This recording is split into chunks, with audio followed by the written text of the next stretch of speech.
All right, guys. So it is currently 2:19 in the morning, and I finally have all of these parts prepped to be painted blue. I got my paint just yesterday, as you guys saw in yesterday's video, unless it's the same video of this, but this is probably a new one, and I have a lot of parts up here. And guys, there's still at least a dozen more, plus the lift kit that need to be painted blue. Guys, I counted it, and this is 43 parts. So I'm gonna do the rotors anyways, even though it's probably gonna get, hot and flake off and whatnot, which in the event that when that happens, I'll just get my rotors powder coated. So there's that. But everything else should be good to go, and I won't be worried about it. The reason why the backs of these are black is because this is the side that bolts to the valve cover, so you will never see that side. And I'll spray over it quick too, so that it's all blue. But that side's just not going to be prepped. And then this is undercoating. Same with this. That's undercoating. The ends, you'll never see that part of it, so it don't matter, because that end is going to be bolted onto the axle, and the other one's the leaf spring. And yeah, so everything's getting fully covered, and I'm hoping that I can make this work. Guys, this is a lot of parts, and it's such a confined area, but I think I can get it done. I'm definitely gonna have to be aware, so definitely gonna have to find a little something to give me some energy to keep me going. Maybe grab another soda pop or something. But yeah, it's gonna be a late night, early morning type situation. But once all these are painted, then I'll be able to start putting them on the frame. But a lot of them I don't need till later on. Most of them I don't need. But the brackets, especially this one. This is the ABS pump bracket. That one's very important. This one, and that one are module brackets. This one's evap. This one's sway bar. And then, a bunch of body mount stuff. Bunch of front end stuff. Oh, gas tank, that's going to be important. This is for the front fender. Those are for the front fenders. Those three right there are for the front end, where the grill is. The rear shackles. And, battery hold down. This is a little, let's see, what are those lines? I don't know exactly what those hoses are, but this holds the two hoses to the motor. I'm not sure what they are right now. Maybe coolant hoses. I'm not sure.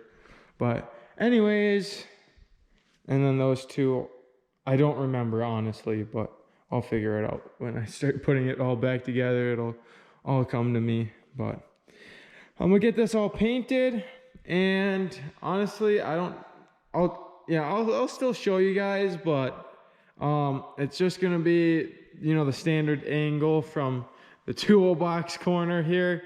Guys, the angle that I got over there from when I painted the frame, I got the GoPro covered in paint. Actually, here's a little clip of that right now. So yeah, that paint's all over the GoPro, but it still works just fine, so that's cool. So, well, time to start painting these. So I'm gonna start out with the epoxy primer. All right, guys, sorry I forgot to record, but as you can see by my hand, I just painted the epoxy primer, and man, does that spray really nice, and is so much easier to clean out your gun and to clean up than enamel. So this must have been a urethane based paint and sprayed down really nice and so easy to clean up. Like 10 times easier to clean up. And you know, the floors still got a little bit of overspray, but then again, I am kind of higher off the ground, so that definitely helps. But man, urethane is so much better. But I mean, if you're just doing, you know, like I said, enamel is, you know, really strong and stuff, but it's just so messy. But you know, it is a thicker paint. But like, you know, for frames and stuff, I really like to use it.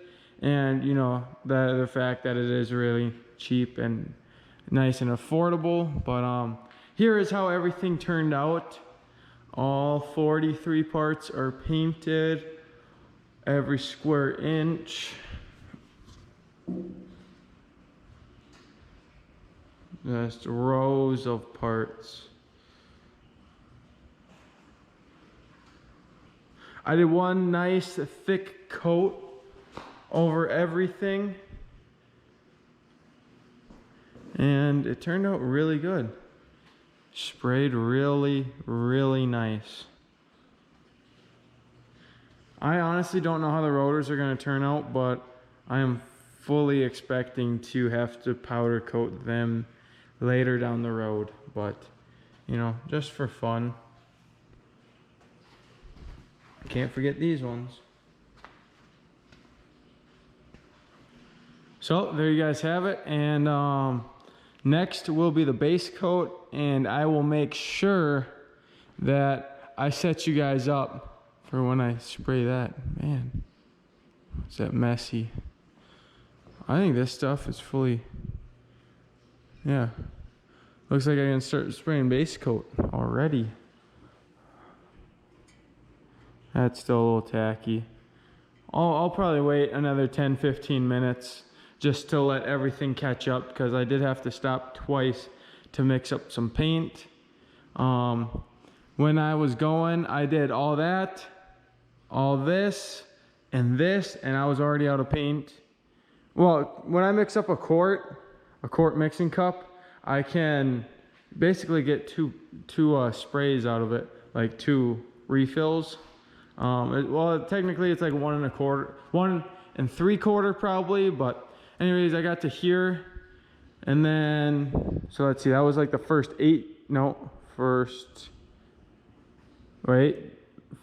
16 parts right here, and then these 6, and then, you know, I went ahead and I think I did all these and those, and then I had to refill to do this, and then I actually had to refill one more time to finish one of those parts, and then to do my brakes. So yeah, but we made it.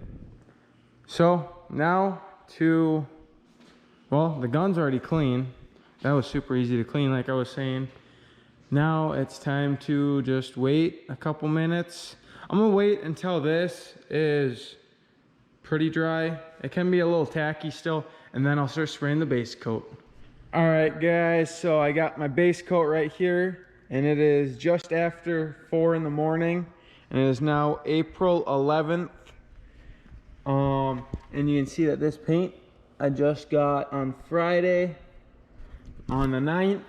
So, you know, hopefully you guys, you know, hopefully I'm on track so you guys are seeing this in June, in May. So hopefully you guys are only a month out. Guys, I'm trying to catch up on videos. You know, that's why I've been uploading every single day.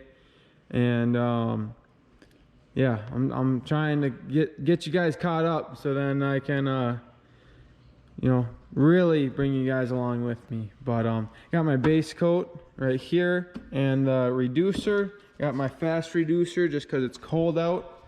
And I had the fan running the whole time, so a solid 15 minutes or so while I painted that.